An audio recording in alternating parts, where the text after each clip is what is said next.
That was fantastic. Alex, I think you do a better Soren than Soren.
Who should?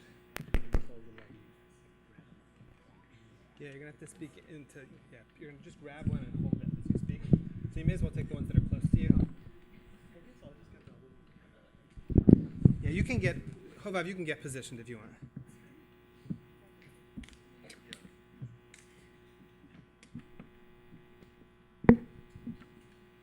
Ooh, hang on, I need power.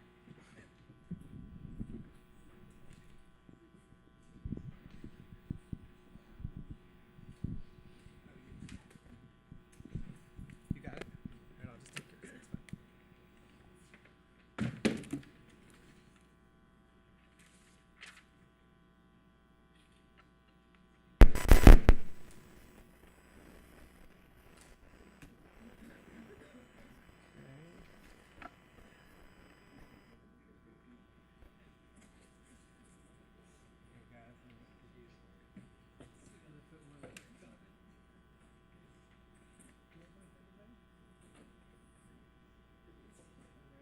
That's fine. I'm leaving this ready for you. All right. So I should run back. Yes. All right. So wait, let me see. Our faculty all ready? So I want to tell a little story because we have set a little bit of a record this year in that Carol and I started writing the skit at 8:30 a.m. this morning, and so. Depending on how you feel at the end, you should be really impressed or don't blame us because we started at 8:30 in the morning. Setting the expectations. So it's very important. No, that's the longest you've ever spent. Yeah. Right, we really pulled it out this time. All right, so with that, So hang on. How does this begin now? Hovav's, you're the opening line is Hovav's. Good afternoon. I am Dr. Oh, wait, hang on a Shakam, second. We're not, you can't. having computer trouble. Was that important? It will be. Okay. Please come in. Lie down.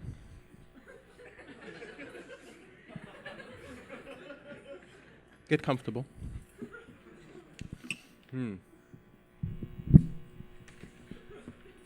Yes.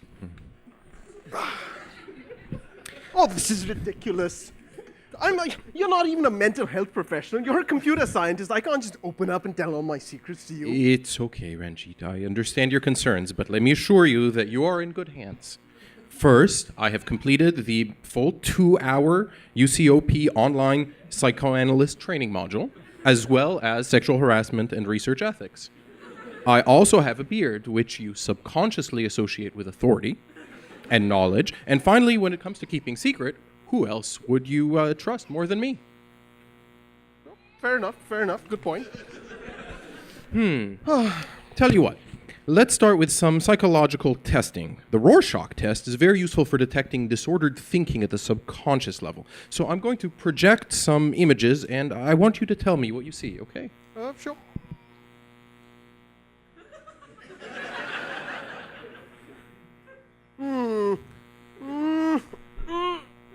Some kind of creature, a snake maybe? Snake. What kind of snake do you see? Not really sure. I think it might be a python, in fact. Interesting. What about this one?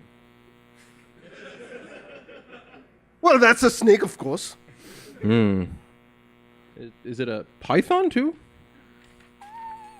Yeah, that sounds about right. That's a python as well, Hovav. Yeah, okay. What about this one? Oh, come on now. Oh, that's two pythons coming out of a coffee cup. This is pretty obvious, Hovav. All right, this one? Hovav, why are you showing me pictures of pythons all the time? Ranjit, you must understand that these images are only what you bring to them. Why do you think you have such an obsession with pythons? I'm not obsessed. I just think it's a good reptile. I think it's a great reptile to start with. To start with. Well, yes, I know that some of my colleagues say that you should start with something fast and powerful, like a rattlesnake. But really, with all the speed and venom, it's just too easy for a beginner to kill themselves with a rattlesnake. On the other hand, some of my colleagues argue that turtles are the right thing. It doesn't require you to worry about all the details, and you can just focus on very high-level reptile concepts, like moving from one point to another. But seriously, turtles, everyone knows that they're just functional reptiles, but that's about it. They're slow and they're boring. Now, pythons. Pythons are perfect. They're sleek enough to do interesting reptile things, but being venomless, they won't kill you instantly.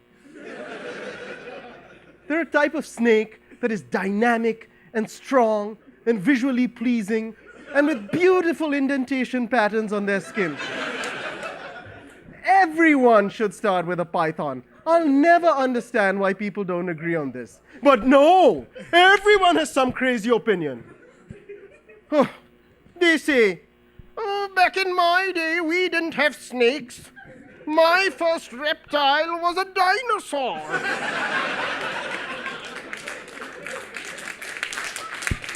Or, oh, we need to understand how people feel about reptiles. Sure, some people love snakes on day one, but maybe we need to consider that we need to teach them why they should love cold-blooded creatures first. And then there's the unimaginative people who tell me, look, the fact of the matter is that corn snakes are the most popular snakes in California. It makes sense to give people the snake they're going to encounter the most in the future. Python, python, python. Why can't they just accept python? Ranjit, do you think it's at all possible that we're not really talking about snakes here? What do you mean? Well, surely you can see that this unhealthy focus on pythons is a transferential projection, and that what we're really talking about here are your feelings of inadequacy that your role as programming languages expert was not respected in the departmental debate about beginning programming languages. I think that's a stretch. And besides, I think everybody with any sense knows what the best intro programming language is. Okay. Okay, Ranjit, I think your feelings here are very deep. We're going to need maybe to try something else. I'd like you to tell me about any recent dreams that you can remember. Oh, as a matter of fact, just last night I had an extremely vivid dream. A nightmare, really. Tell me about it.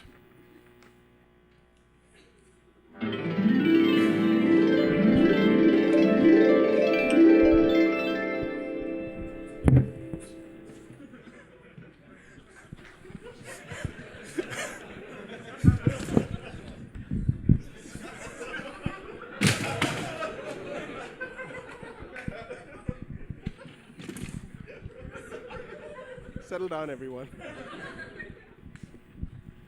You're too dangerous, see? You're killing people. I give people wings.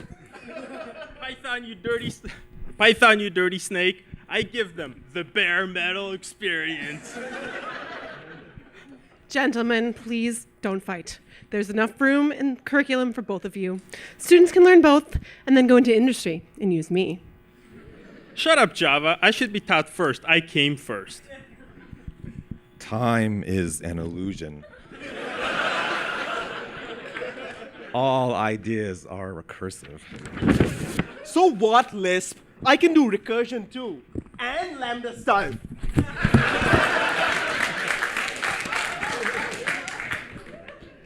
In my day, when you wanted to do something, you just did it. We didn't swallow our own tails and pretend it was deep. I've never even heard of you, Algol. Look, all of us modern languages support recursion natively. He doesn't. She doesn't. She doesn't. Most JVMs don't even have tail call optimization. And you do? Your standard makes it optional, and there are like a zillion implementations of your compiler, and they can't even grant how many bits an int has. I have one reference implementation that everyone uses. I am sleek and modern, and I'm not suing anyone, unlike some people, Java. Ha! My compiler for the PDP-11 is 16 kilobytes, smaller than the logo for your languages. Whatever. Who is this guy anyway? You ungrateful little worm. Everything you have came from me. Let me give you a list of all the things I did first. Everything is but a list, my friends.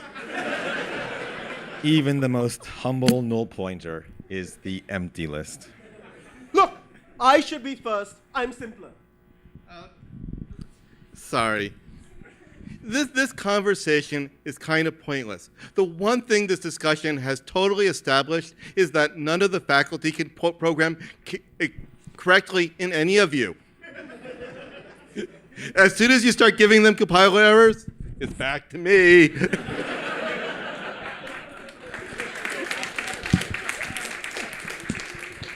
You don't even have a compiler. You're real pseudocode.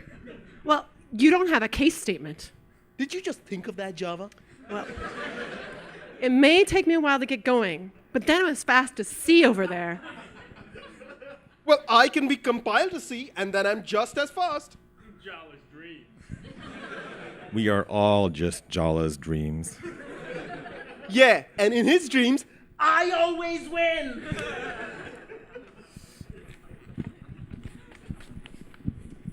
All right.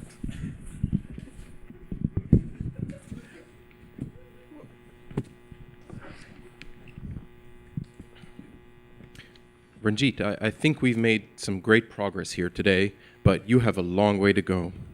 Clearly, you've experienced some real trauma in your past, and you're focusing on Pythons as a way to avoid looking at the issue more closely. What you need is real closure, and no Python is going to give you that. But our time is up, so we'll have to talk more about this next week.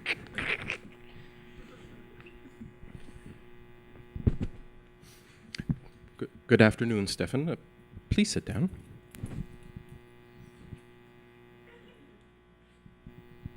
I prefer to stand if that's okay. I don't mind, but you seem anxious. Why don't you tell me what brings you here today? It all started in the fall. I went to the CSE 25th anniversary celebration, and I was amazed by the talks. What the older generations had accomplished, I had no idea. Gary Cottrell's discovery of the right parenthesis in the early 1960s, it single-handedly made Lisp possible. Keith Marzullo's seminal work on clock synchronization, formally explaining for the first time why faculty meetings cannot be started on time. And all of today's modern work on 3-sat would be impossible without Mohan Paturi's groundbreaking achievements in 1-sat and 2-sat. Finally, I had no idea that Victor Vianu theorized not only about the existence of big data, but that he was also one of the co-inventors of data itself. It was truly awe-inspiring, and frankly, I'm not sure how I can possibly measure up, how any of us can. Stefan, I think that your anxiety is misplaced. You're clearly successful and your students are thriving. It's a mistake to measure yourself against the giants who went before you. You just need to focus on doing what you do best, and the rest will follow. That's easy to say, but I'm under such pressure. Rajesh has tasked me with getting the department ranked in the top 10 before he steps down as chair, and my time is running short. I've tried everything. I've tried shilling my students out to the press. I've developed innovative fundraising schemes.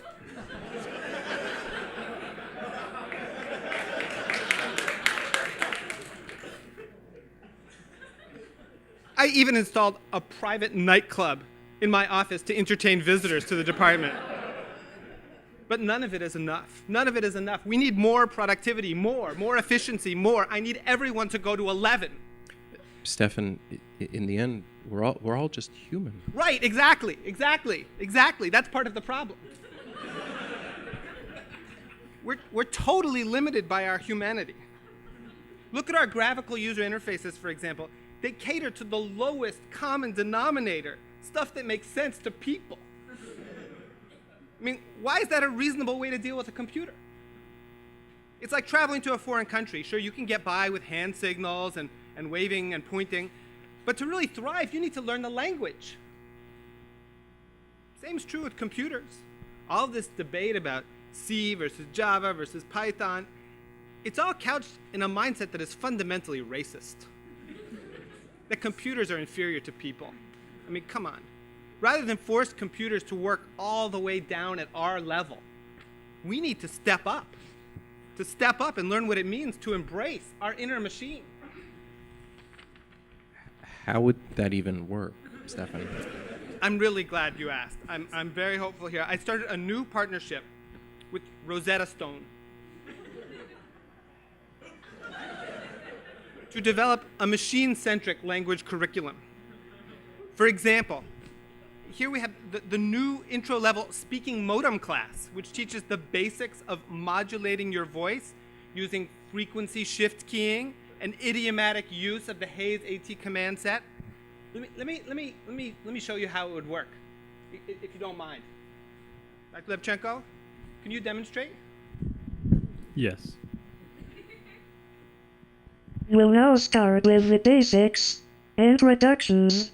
In English we say hello. In modem we say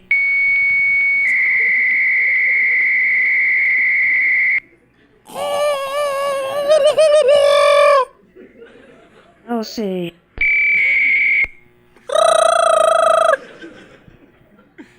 N.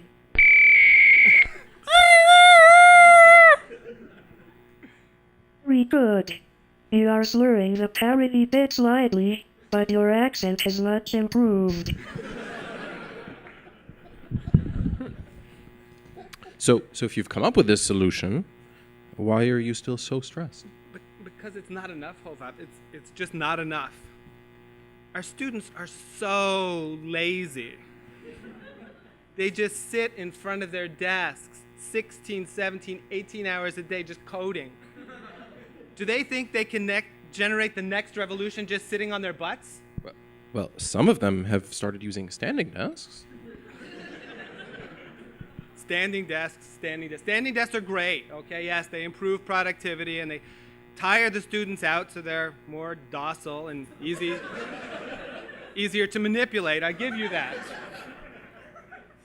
But everyone has standing desks. Berkeley has standing desks. MIT has standing desks. Stanford has standing desks. We're never going to surpass our peers by doing the same thing that they're doing.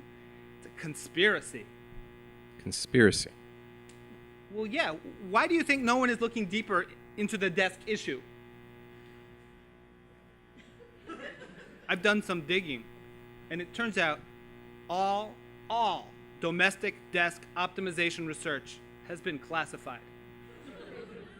I've heard rumors that the Chinese are experimenting with hopping desks.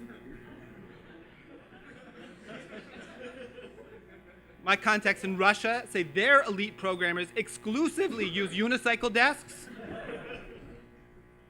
But what do we have? Standing desk? Standing desk? Look, there's a disk gap, and we all know it. All right. So look, I didn't let the timidity of our military-industrial complex stop me. Oh no. I carried out a series of secret experiments into desk design, deploying prototypes of both double-decker desks and triple-height desks. And I've uncovered the truth. Productivity is a super exponential function of desk height.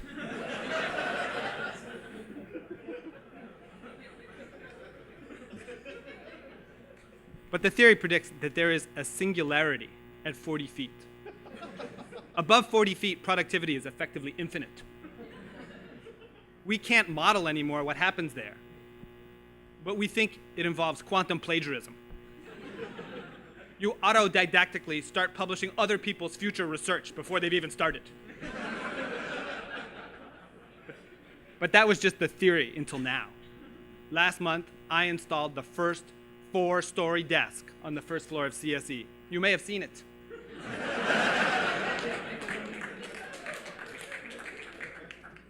I had Serge Boulanger use it. 10 minutes later, he vanished, warped, and reappeared into New York City. It's that powerful.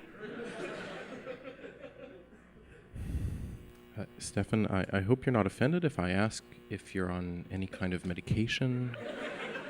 Meds? I got all kinds of meds. Just down the hall. I got a whole room full of meds. What do you want? Uppers? Downers? I got pills that make your nose grow. You want some? That's quite all right. I'll pass. I think we may have to continue this some other time again. Can you please send Dr. Levchenko in?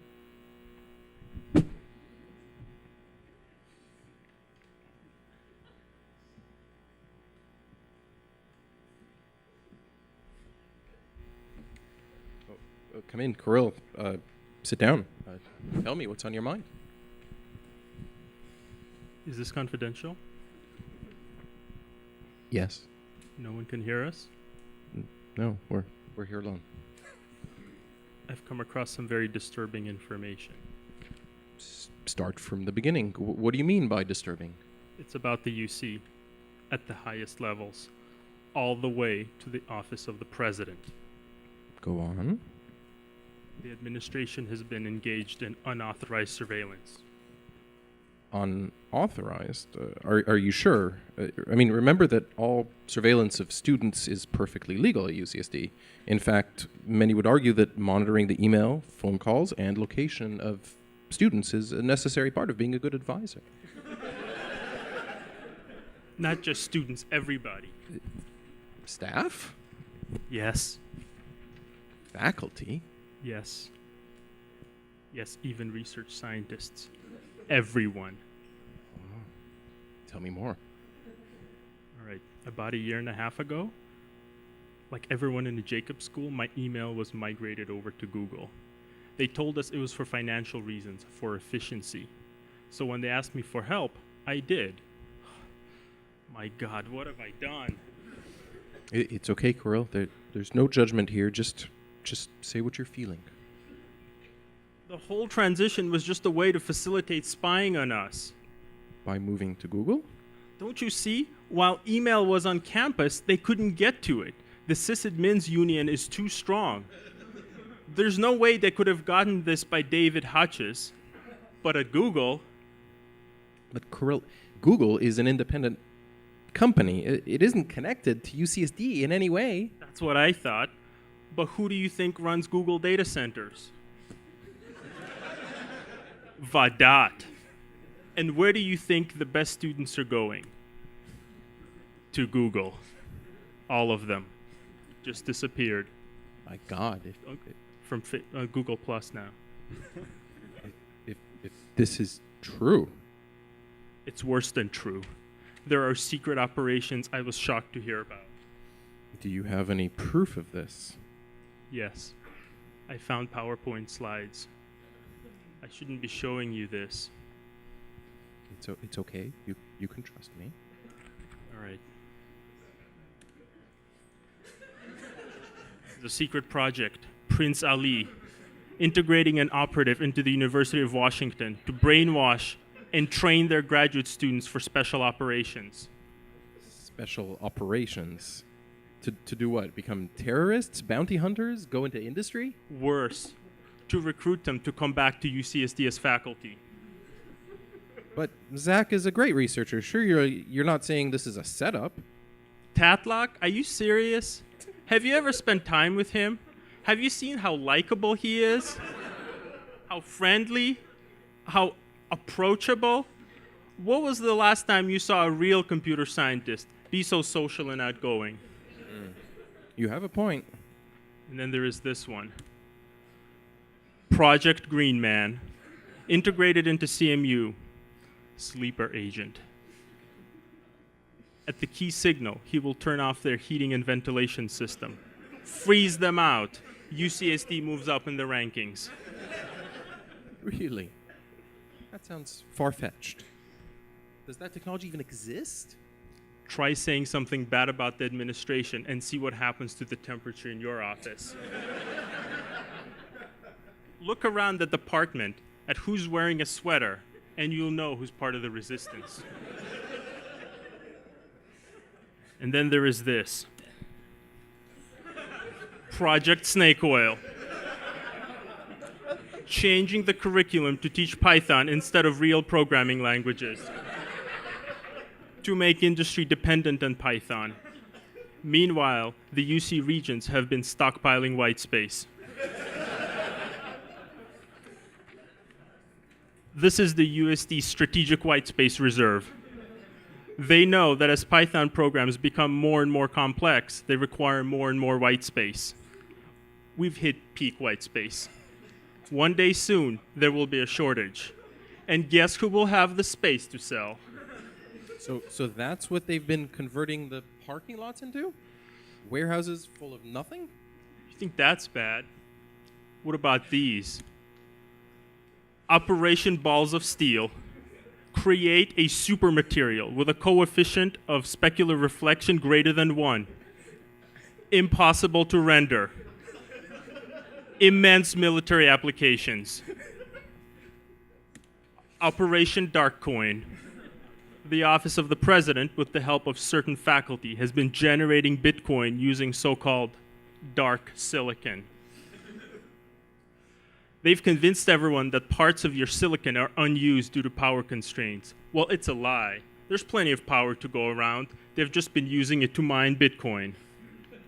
Why hasn't anyone noticed? They do notice, they just don't understand. Why do you think UCSD email has been so slow? How did they launder all that money? Surely the banks would notice the irregularities. The best spies always hide in plain sight. While everyone is talking about people not paying their Shebob debts, no one noticed that the price of every item went up by 2 cents. It sounds small, but during conference deadlines, the administration can move 10 million, all off the books.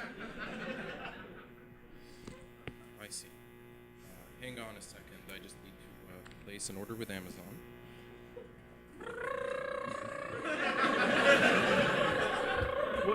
What's this? What's going on? This is not part of it. What? I didn't agree to this. What is this? Oh my God! Oh my God! What is that? Quickly! What is this? I have nothing else to say.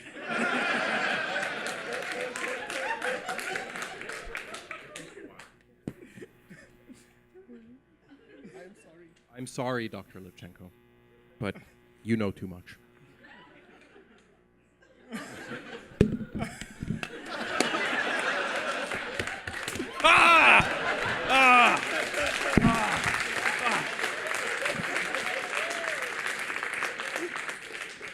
Can someone clean this up and send the next one in too? Oh, hi, Jeff. Come on in.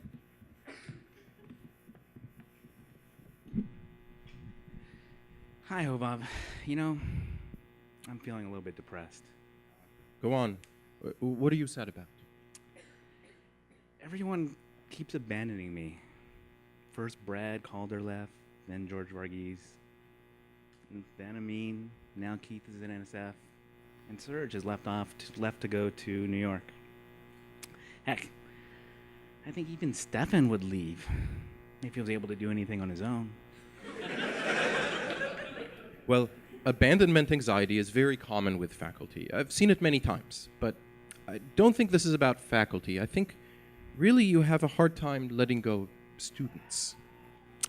You know, that's true.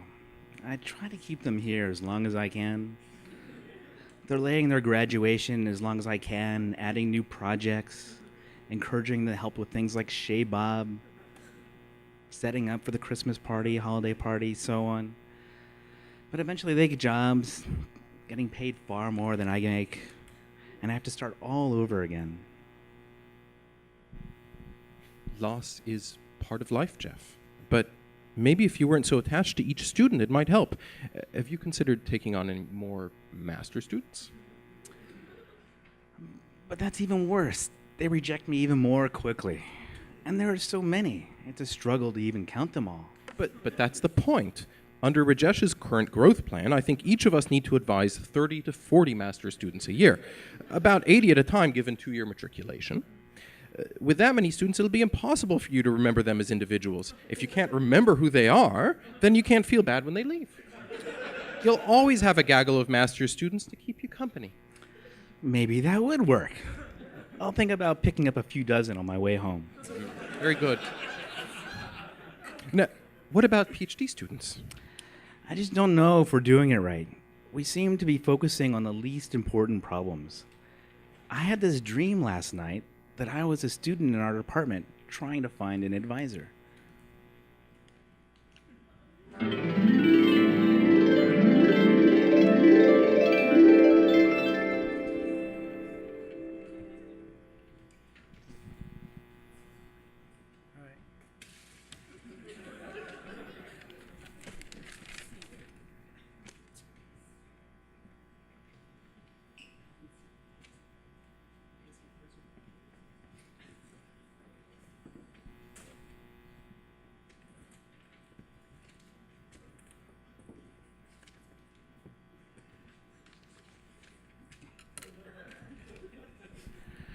Professor Bare Metal C, I'm having trouble with my algorithm. Can you help?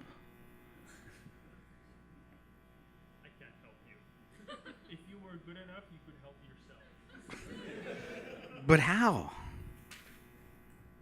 Blindfold. This will help you. Knife. Don't be afraid. Go program. Very good.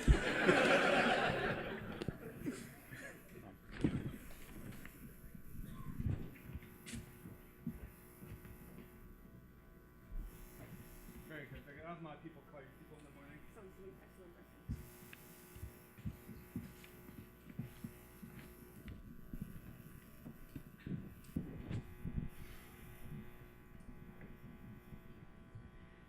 I have a problem with my algorithm. Can you help me, Java? Okay. Where's your class hierarchy? Actually, it's just a simple problem. Can we just... No. Don't come back without a class hierarchy.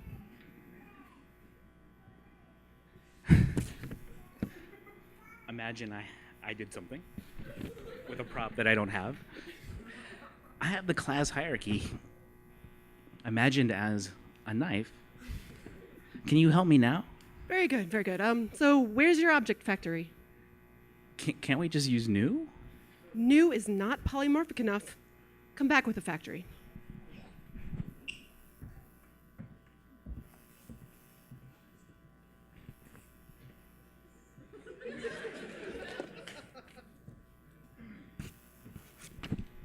We're not having prop problems at all. Okay, I've created a class hierarchy in an object factory. Can we talk about the algorithm now? No, I need to refactor your classes and make more of them. How is that better, though? More is more, and go. Drinking from my cup.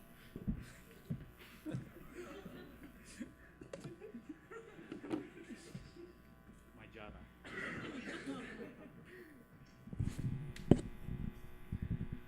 Okay, how about this? You need to create annotations.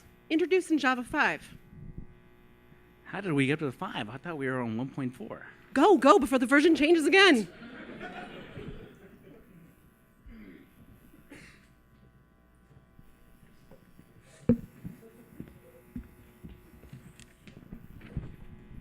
You can just see how well rehearsed. Where's Java? I think Java ran off to industry. I'm your advisor now. Okay. Well, can you help me with this problem? I'm not sure if I'm using the right paradigm. Can you just step back a little bit? I think you're standing a little too close. A little closer. Closer by 3 inches, please. That's good. Okay, but what do you think is wrong with my code? That's just right. That's good. Is this at all necessary? Yes, it's necessary. Can't we just talk at a normal distance? No. Okay, so what is the right paradigm for my algorithm? I will teach you all the concepts you need, and you will need no other advisor. But I will also be your friend, and we will have amazing adventures together. In your darkest hour, you will turn to me for results, and I will not disappoint you. You, sir, sound like the perfect advisor. I am. Come to me at any time, and we will discuss your problem interactively. Thanks. That's right. Ooh, a ruby.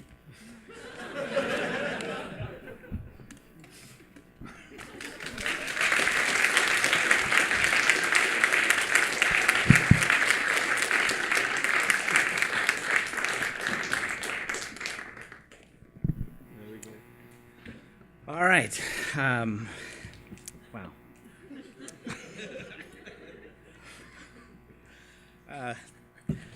There is no better way to end the year than with skits. To that end, I'd like to once again thank everybody for helping out with the potluck party. Thank you so much. And putting up with all of my emails pestering you to bring food. And I would like to take this moment especially to thank Jennifer. Where is Jennifer? Jennifer's right here, for all the work that she did for the party.